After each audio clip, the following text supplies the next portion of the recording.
সবাইকে আমন্ত্রণ জানাচ্ছি আন্তর্জাতিক সংবাদে। শুরুতেই জানিয়ে দেব হাতে থাকা সংবাদ শিরোনাম। শেখ হাসিনার সঙ্গে গোলাম দস্তগীর গাজী সহ ১০৫ জনের নামে হত্যা মামলা। এরপরেই জানাবো ৫ দিনের নতুন কর্মসূচি বিএনপির। আরও জানিয়ে দেব শামা ওবায়দ ও বাবুলের পদ স্থগিত। এরপরেই জানাবো নামে বেনামে বিভিন্ন ব্যানারে মাঠে নামছে আওয়ামী লীগ, বললেন রাশেদ খান।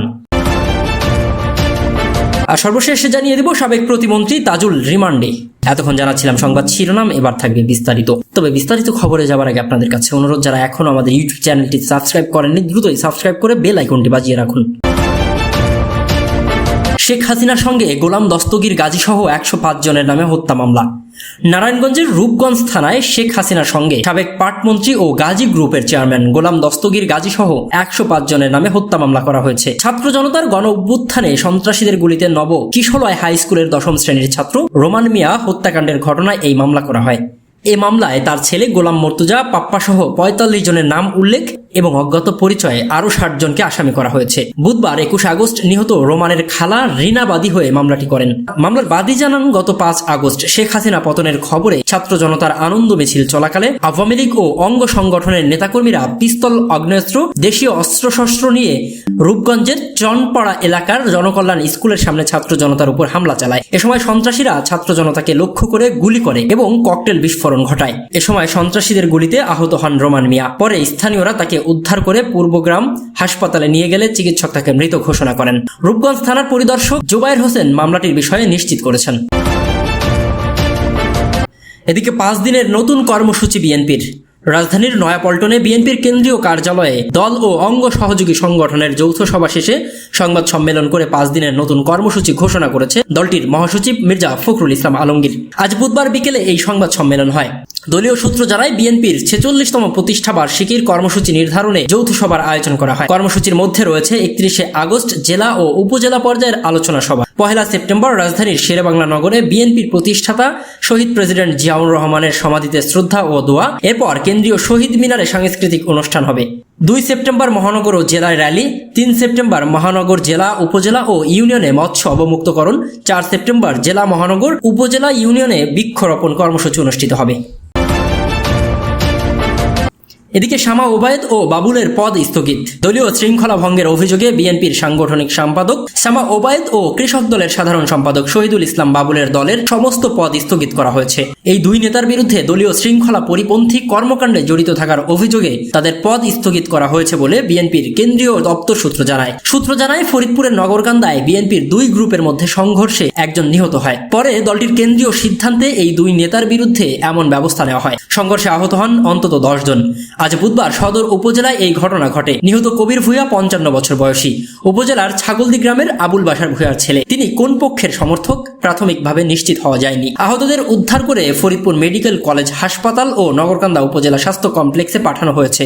ঘটনার প্রত্যক্ষদর্শীরা জানায়, নগরকান্দা ফরিদপুর ২ সংসদীয় আসনে অন্তর্গত এই উপজেলাতেই জাতীয়তাবাদী কৃষক দলের কেন্দ্রীয় কমিটির সাধারণ সম্পাদক শহীদুল ইসলাম বাবুল ও বিএনপির নির্বাহী কমিটির সাংগঠনিক সম্পাদক শামা ওবায়দ ইসলাম রিঙ্কুর বাড়ি।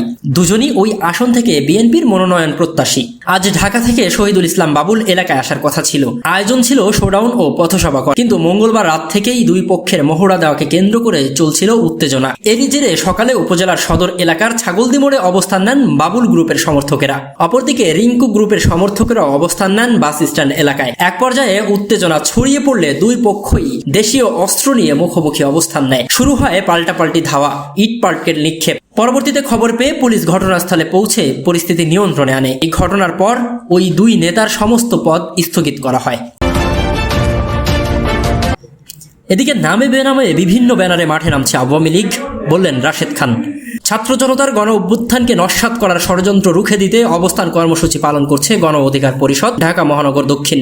আজ বুধবার সকাল ১১টায় দলটির কেন্দ্রীয় কার্যালয়ের সামনে অবস্থান কর্মসূচি পালন করে। অবস্থান কর্মসূচিতে গণ অধিকার পরিষদের সাধারণ সম্পাদক মোহাম্মদ রাশেদ খান বলেন, আওয়ামী লীগ ১৫ আগস্ট প্রতি বিপ্লবের স্বপ্ন দেখেছিল, কিন্তু জনগণ সেদিন তাদের বিপ্লব নস্যাৎ করে দিয়েছিল। ২১ আগস্টকে কেন্দ্র করে এই চক্রান্ত করতে চেয়েছিল, কিন্তু জনগণ মাঠে থাকায় আওয়ামী লীগের চক্রান্ত সফল হয়নি। আওয়ামী লীগ বসে নেই, তারা ধারাবাহিক চক্রান্ত চক্রান্ত করে চলেছে। নামে বেনামে বিভিন্ন ব্যানারে তারা মাঠে নামছে। হঠাৎ দাবি দাওয়া নিয়ে সচিবালয়ের সামনে হাজারো মানুষ। এই দাবি 15 বছর না করে একযোগে সবাই কেন মাঠে? তথ্য পাচ্ছি আওয়ামী লীগের লোকজন দেশকে অস্থিতিশীল করতে এসব প্রোগ্রামে লোকবল সাপ্লাই দিচ্ছে। বিপ্লবী ছাত্র জনতাকে এই বিষয়ে সচেতন থাকতে হবে। এই সরকার আমাদের সরকার, এই সরকার রাষ্ট্র সংস্কার করতে অঙ্গীকারবদ্ধ। সুতরাং সরকারকে সহযোগিতা করতে হবে আমাদেরই। আর আওয়ামী লীগের নেতাকর্মীদের বলবো, শেখ হাসিনার উস্কানির ফাঁদে পা দিলে বিপদে পড়বে। শেখ হাসিনা আপনাদের কথা চিন্তা না করে পালিয়ে গেছে, সুতরাং তার কথা শুনলে আপনাদেরও পালিয়ে যেতে হবে। রাশেদ খান আরও বলেন, বাংলাদেশের জনগণ কি চায়? এই মুহূর্তে সবার দাবি আওয়ামী লীগকে নিষিদ্ধ করা। গণহত্যায় নেতৃত্ব দেওয়া আওয়ামী লীগ বাংলাদেশের রাজনীতি করতে পারবে না। শোনা যাচ্ছে উপদেষ্টারা সংখ্যানুপাতিক নির্বাচনের চিন্তা করছে। আওয়ামী লীগকে নিষিদ্ধ না করে সংখ্যানুপাতিক নির্বাচন মেনে নেওয়া হবে না, কারণ এমন নির্বাচন হলে আওয়ামী লীগের লোকজন সংসদে চলে যাবে। কিন্তু গণহত্যার দায়ে অভিযুক্ত কোনো দলের লোক জাতীয় সংসদে ঢুকবে, সেটি মেনে নিলে শহীদের রক্তের সাথে বেইমানি করা হবে। আগামী নির্বাচনে তরুণদের গুরুত্ব দিতে হবে। কোনো দুর্নীতিবাজ মাফিয়াকে টাকা ছিটিয়ে এমপি হতে দেওয়া যাবে না। দেশটাকে আমাদের নতুন করে সাজাতে হবে। এই দেশকে নিয়ে ভবিষ্যতে আর যাতে কেউ চক্রান্ত করতে না পারে, সেই বিষয়ে আমাদের সতর্ক থাকতে হবে। শোনা যাচ্ছে সীমান্ত দিয়ে আওয়ামী লীগের এমপিরা পালাচ্ছে। বিপ্লবী ছাত্র জনতাকে বলবো, সীমান্ত পাহারা দিন, ওদেরকে পালাতে দেওয়া যাবে না। দীপুমণির মতো সকলকে আইনের আওতায় এনে কঠিন শাস্তির মুখোমুখি করতে হবে। সিনিয়র যুগ্ম সাধারণ হাসান আল মামুন বলেন, 21 আগস্টকে কেন্দ্র করে আওয়ামী লীগ যাতে কোনো সন্ত্রাসী কার্যক্রম করতে না পারে, সেজন্য আমরা গণ অধিকার পরিষদের নেতারা কর্মীরা রাজপথে অবস্থান নিয়েছি। ছাত্র জনতার এই অর্জন যাতে খুনি হাসিনা নস্যাৎ করতে না পারে। আমরা একটি খবর ইতোমধ্যে দেখেছি যে সময় টিভির সম্প্রচার বন্ধ করে দিয়েছে হাইকোর্ট, কিন্তু আমি যেটি দেখেছি মালিকানা দ্বন্দ্বে বন্ধ রয়েছে সময় টিভি। আমরা অন্তর্বর্তীকালীন সরকারকে বলবো, কোনো পত্রিকা বা কিংবা টিভি চ্যানেলের সম্প্রচার বন্ধ করা যাবে না, বরং নীতিমালা সংশোধন করে মুক্ত গণমাধ্যম হিসেবে তাদের গড়ে তুলতে হবে। সভাপতির বক্তব্যে ঢাকা মহানগর দক্ষিণের সভাপতি অ্যাডভোকেট নাজিম উদ্দিন বলেন, ফ্যাসিস্ট সরকারকে হটিয়ে নতুন বাংলাদেশের সূচনা হয়েছে। এই বাংলাদেশকে সবাই মিলে এগিয়ে নিতে হবে, এটা সবার দায়িত্ব। গণ অধিকার পরিষদ ঢাকা মহানগর দক্ষিণের সাধারণ সম্পাদক নুরুল করিম শাকিলের সঞ্চালনায় আরও বক্তব্য দেন ইউনুস গাজী, শিক্ষা সম্পাদক ঢাকা মহানগর দক্ষিণ, যুব অধিকার পরিষদের সভাপতি মঞ্জুর মোর্শেদ মামুন, সাধারণ সম্পাদক নাদিম। এদিকে সাবেক প্রতিমন্ত্রী তাজুল রিমান্ডে। 21 মাস আগে বিএনপির নেতাকর্মীদের বিরুদ্ধে করা এক মামলায় ব্রাহ্মণবাড়িয়া 6 আসনের সাবেক সংসদ সদস্য ও সাবেক প্রতিমন্ত্রী এবি তাইজুল ইসলামকে রিমান্ডে নিয়েছে পুলিশ। ব্রাহ্মণবাড়িয়ার সিনিয়র জুডিশিয়াল ম্যাজিস্ট্রেট চতুর্থ আদালতের বিচারক সাদেকুর রহমান আজ বুধবার বেলা 3:30টার দিকে তার 9 দিনের রিমান্ড মঞ্জুর করেন।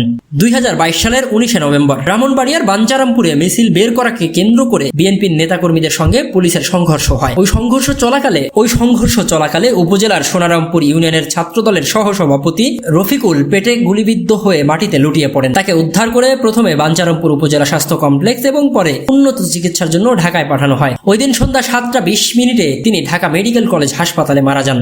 ঘটনার পরদিন 302 ধারা সহ হত্যার বিভিন্ন ধারায় বিএনপির 17 জন নেতাকর্মীর নাম উল্লেখ সহ অজ্ঞাতনামা 100 থেকে 120 জনকে আসামি করে মামলা করা হয়। মামলার বাদী হন বাঞ্চারামপুর থানার উপপরিদর্শক এসআই আফজাল হোসেন। বর্তমানে মামলাটি তদন্ত করছে জেলা গোয়েন্দা পুলিশ ডিবি। ওই মামলার এজাহারে সাবেক সংসদ সদস্য তাজুলের নাম নেই, তবে ওই মামলায় তাকে গ্রেফতার দেখিয়ে আজ দুপুরে রিমান্ডের আবেদন করে পুলিশ। এই ব্যাপারে জেলা ডিবির ভারপ্রাপ্ত কর্মকর্তা ওসি মোহাম্মদ শহীদুল ইসলাম বলেন, ছাত্রদল নেতা নিহত হওয়ার ঘটনার পেছন থেকে ইন্ধনদাতা হিসেবে তাজুল ইসলামের জড়িত থাকার বিষয়ে তথ্য প্রমাণ পেয়েছে পুলিশ। এই কারণে অজ্ঞাতনামা আসামি হিসেবে তাকে মামলায় গ্রেফতার দেখানো হয়েছে। ওসি শহীদুল ইসলাম বলেন, ওই মামলায় জেলা গোয়েন্দা শাখার উপপরিদর্শক এসআই সোহেল আহমেদ 10 দিনের রিমান্ড চেয়ে আবেদন করেন। আদালত 9 দিনের রিমান্ড মঞ্জুর করেছে।